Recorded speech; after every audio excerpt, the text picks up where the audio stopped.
we are slowly getting towards the climax of our course.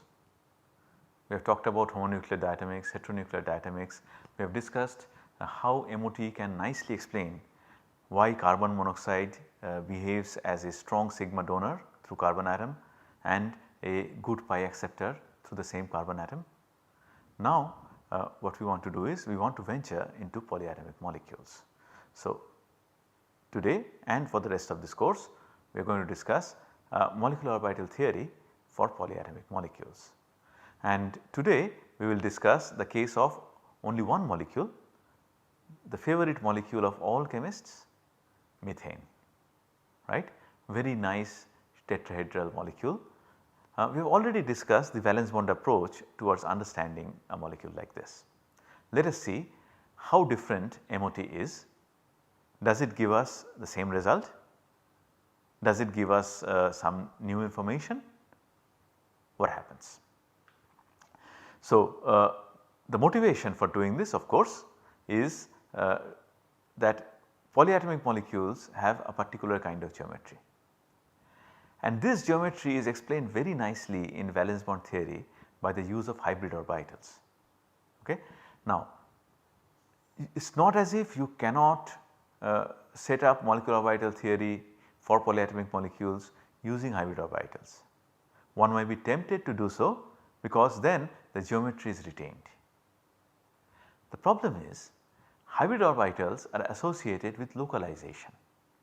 If you remember what we had discussed for carbon monoxide, the whole reason why hybridization of carbon atom orbitals was invoked was that we would get very highly directional sigma hybrid orbitals, H1 or H2 whatever we call it at that time. So, if you use hybridization, if you use hybrid orbitals and you construct MO picture, then you would get an MO picture where electron clouds would be strongly localized. But then that gives up the biggest advantage molecular orbital theory has over valence bond theory, and that advantage is that of delocalization. What I am trying to say is this: suppose we are talking about methane, okay. I will draw that box as usual.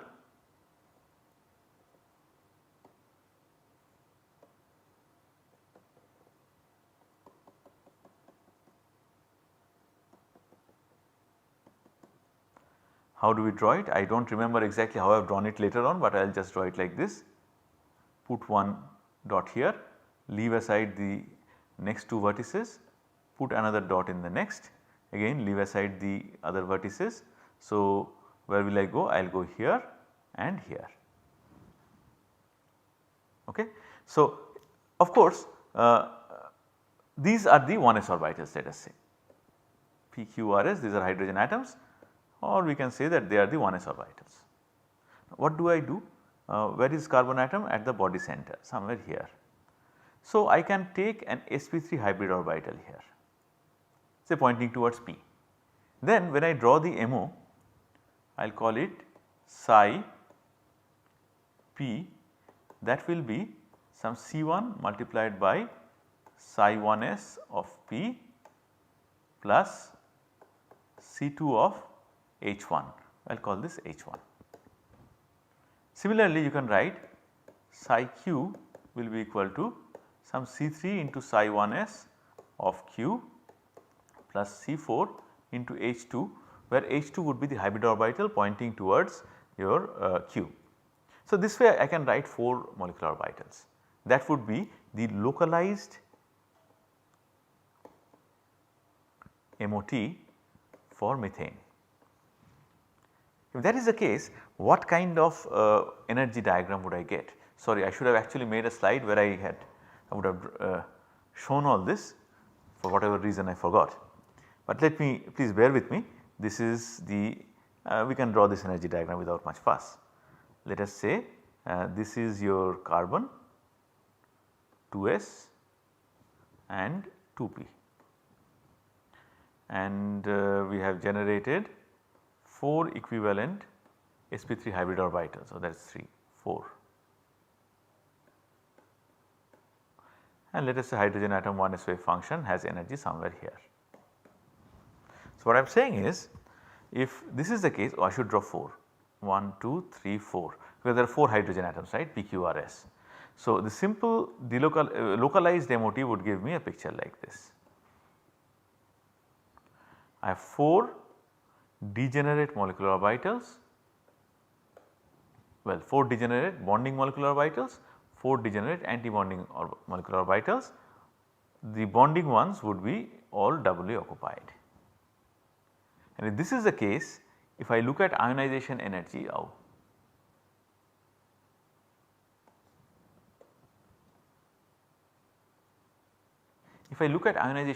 what kind of a ionization energy should I get?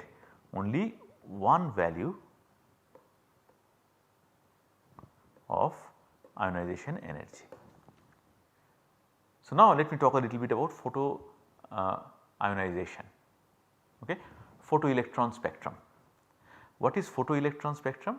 You give so much of energy, X-ray typically, or sometimes very high energy UV light, that an electron comes out and goes into the continuum, right. Electron gets detached, the molecule gets ionized. So, typically what you do is you use very high fixed value of energy, let us say 20 electron volt, and let us say kinetic energy let us say ionization energy of the orbital from which this is removed, let us say that is 13 electron volt. So, kinetic energy of the electron is going to be 7 electron volt, 20 minus 13, simple. Let us say there is some other energy level at 11 electron volt, then kinetic energy will be something like 20 minus 11, 9 electron volt. So, if I plot something like intensity against kinetic energy of electron, or I can just write ionization energy, I should get like one band, right. Single band in photoelectron spectrum is what is predicted from localized molecular orbital theory, which is nicely in accordance with our valence bond picture. However, as I said, this gives up on the biggest advantage, and that biggest advantage is your delocalization. Okay. So, what we will do is we will talk about delocalized MOT, but before that I request you please remember this discussion. If I use localized molecular orbital theory, then I am going to get one value of ionization energy, one band in the photoelectron spectrum. Okay. That being said, let us go ahead and discuss delocalized molecular orbital theory picture. What does that mean? I want delocalization, so I will not use hybrid orbital, okay. And we will remember that atomic orbitals with proper symmetry can only be combined.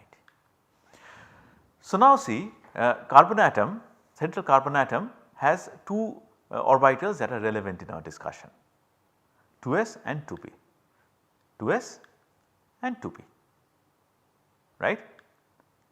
And this 2s and 2p can separately form linear combinations of hydrogen 1s orbitals with matching symmetry. So, what we do is we first construct a linear combination of p, q, r and s 1s orbitals, and we make combinations of particular symmetries. That is why these are called symmetry adapted linear combinations, SALCs in short, or SLCs. If I am speaking Hebrew and Latin right now, please bear with me for a few more minutes, things will fall in their place. Okay. But remember, symmetry adapted linear combinations are constructed using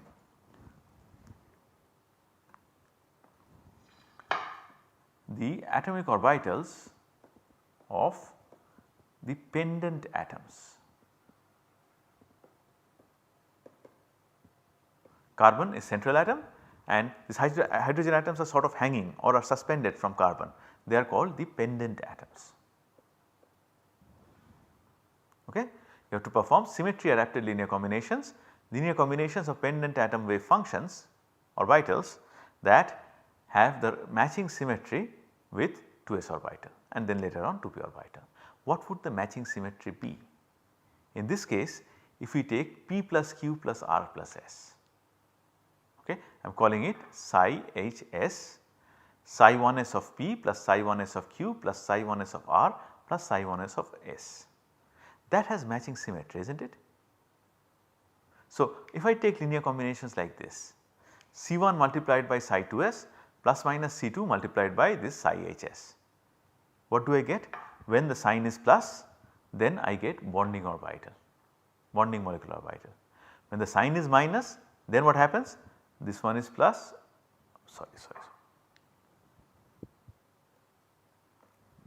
this one is plus. Let us say I have plus here, minus here, minus here.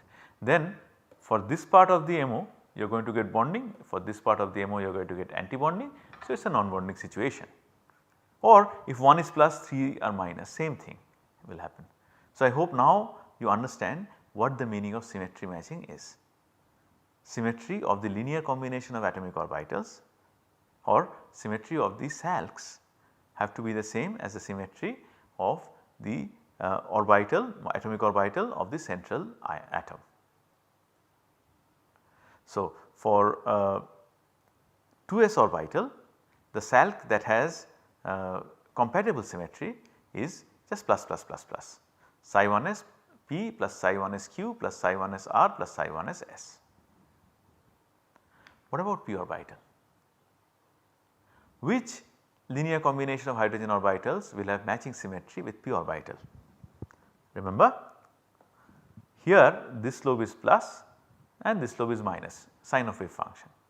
So, if I want to have matching symmetry, then p should be plus, q should be plus, r should be minus, s should be minus, is not it? Yeah, that is what I have shown here. Filled circles means plus and empty circles means minus. This has matching symmetry. So, if I take a plus combination between these two, I get bonding. If I take minus combination, then I get anti-bonding. So, we will call this psi hp is psi 1s plus psi 1s, well, psi 1s p plus psi 1s q minus psi 1s r minus psi 1s s. You can now take linear combinations. See what has happened. I am constructing molecular orbitals by taking linear combinations of a lesser number of central atom wave functions. I do not have to take 2s and 2p together. I will take either 2s or 2p, and depending on which atomic orbital I take of the central atom, I will choose a linear combination of compatible symmetry of the pendant atom orbitals. Okay. Symmetry becomes very, very important. That is point number 1. So, how is it that symmetry of 2s and 2p are different? Well, 2s has no node and this one has a node. So, if you think of inversion, for example, this will be antisymmetric with respect to inversion, whereas your 2s will be symmetric with respect to actually everything.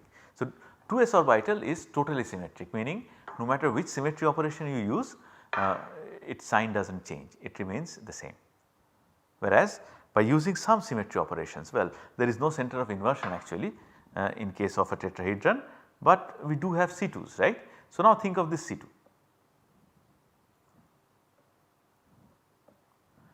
Turn by 180 degrees, what happens? This goes here, that goes here. So, this becomes negative. So, what I am seeing is that this orbital here is antisymmetric with respect to C2. There is another C2 here, it is antisymmetric with that C2 also. However, with respect to this C2 it is symmetric. Similarly, you can think of the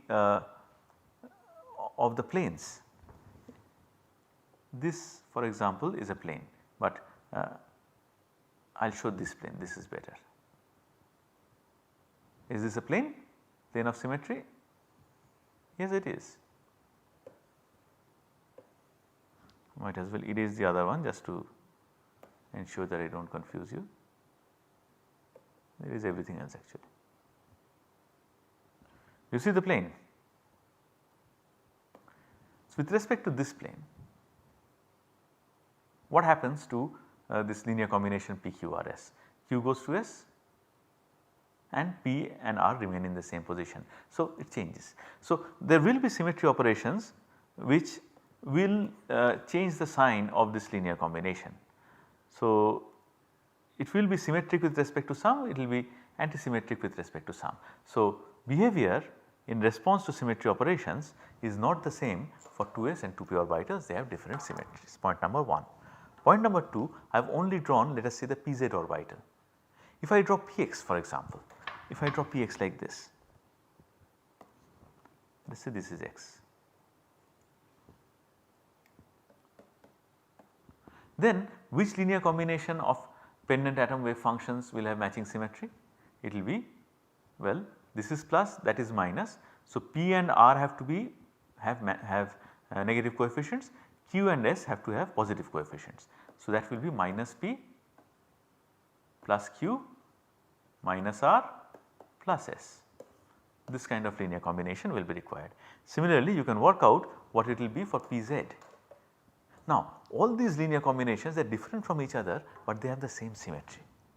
Px, Py, Pz, they are in different orientations, they have the same symmetry. So, we have two kinds of molecular orbitals now, one arising out of 2s, other involving 2p, two kinds of molecular orbitals, these and these.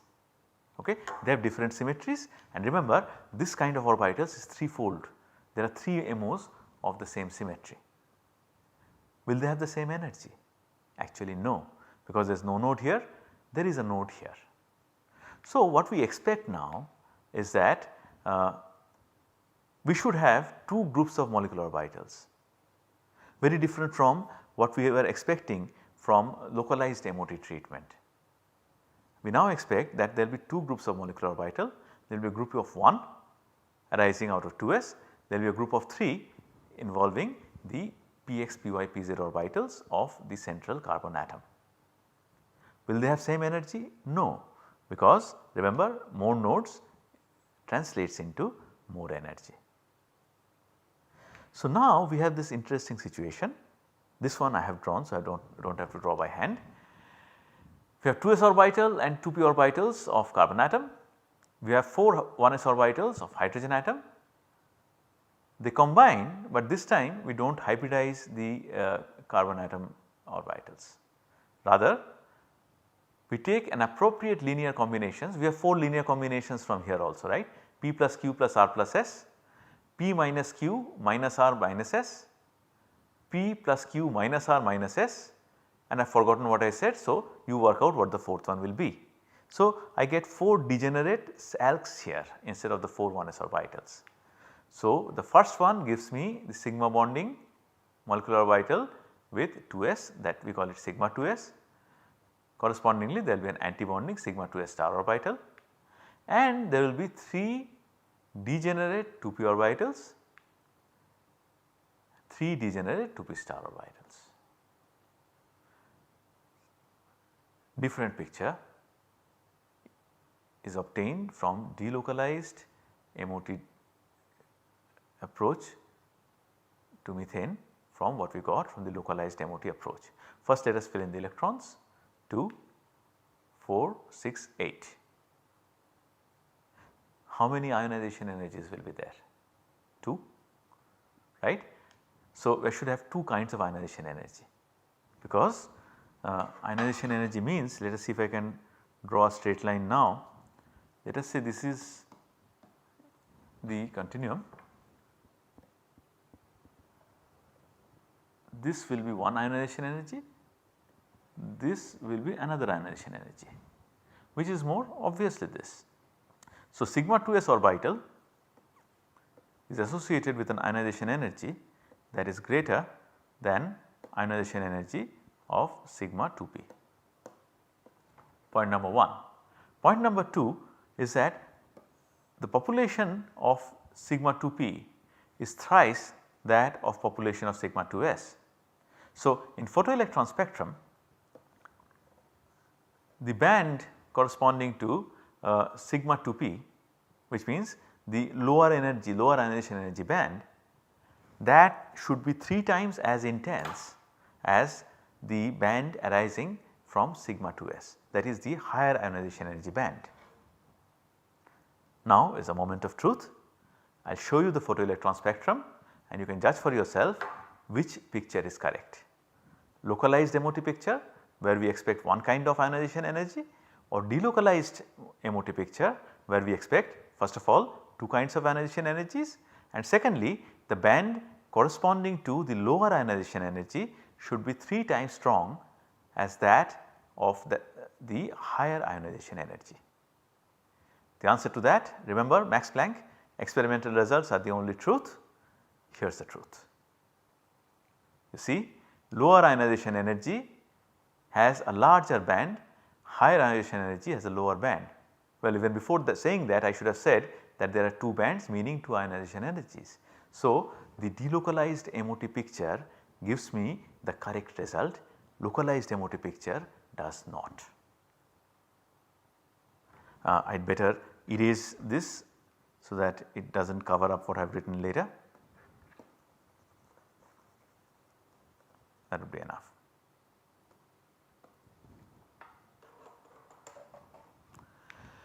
So, we do have 2 kinds of MOs, 2 kinds of energy levels, and that should disturb us. What is the meaning of 2 kinds of MOs? I mean the bonds are all equivalent, right, otherwise how is it a tetrahedron? Bond lengths are all the same. So, is that a contradiction? Is there a conflict between this delocalized MOT that gives us 2 different kinds of MOs and our knowledge that the 4 bond lengths are equal? Actually there is no contradiction. It is important to remember that MOs are not bonds. MOs tell you about the wave function, and in delocalized molecular orbitals every wave function is delocalized over the entire molecule. Go back and have a look at the wave functions. Each of the wave functions, no matter whether it is sigma 2s or sigma 2p, is delocalized over all the 4 hydrogen atoms and the carbon atom. Bond by definition refers to the electron density between 2 given atoms, carbon atom and a particular hydrogen atom. So, what happens is that each of these MOs contributes equally to each bond because they are distributed homogeneously, right. So, every MO contributes the same amount to the electron density build up between a given pair of carbon and hydrogen atoms, well between carbon and a given hydrogen atom. So, this is an important thing to understand. Okay, MO and bond are not equivalent to each other. Okay, they are interrelated, but they are not equivalent. So, there is no contradiction. Whatever we get from valence bond picture, equal bonds is what we can rationalize by MO picture as well. And this is a good example of a very fundamental quantum mechanical principle that we had stated towards the beginning of our class. Properties of the system that you see depends on the experiment you perform. Eigenvalue that you get depends on which operator you apply. Take the same psi, make Hamiltonian operator on it will give you energy. Make px operator on it will give you linear momentum along x. Similarly, the experimental equivalent of using operators is to use different techniques. You do photoionization spectroscopy, then you probe the actual energy levels, the MOs. Photoionization energy gives you a knowledge of MOs. So, you get to see the MOs. You do rotational spectroscopy or you do X-ray crystallography if possible, not about methane, then you get an idea about the bond lengths, right. So, this is very much like the proverbial blind man trying to figure out what an elephant looks like. The one who touches the foot says the elephant looks like a pillar, the one who touches the trunk says the elephant looks like a hosepipe, the one who touches the tusk says the elephant looks like a pointed sword, a pointed rounded sword or a spear. Elephant does not look like any of these. The holistic picture of the elephant is a linear sum of everything. So, you perform a different experiment, you get to see different property. Like this proverbial blind man sampling different body parts of the elephant. This is an important take home message that is sort of a side product of our discussion of molecular orbital theory for methane. Okay. So, we have learned something very important. We have learned that it is better to use delocalized molecular orbital theory when we are talking about polyatomic molecules, and we get to understand that we can actually figure out which of our theoretical models is correct by comparing with experimental results. Even then you can go wrong. Remember, both theory gave us the correct value of Rydberg constant, still we had to discard it. But at least your theory should match some experimental observation. So, that is what we wanted to say about methane. So, we are done with discussing sigma bonds. Now, we go on to the last part of our discussion, that is for pi bonds, pi molecular systems, right, and that is where we will see that we use another kind of approximation called Huckel approximation. That is what we are going to learn in the next 2 or 3 classes, and that will take us to the end of this course.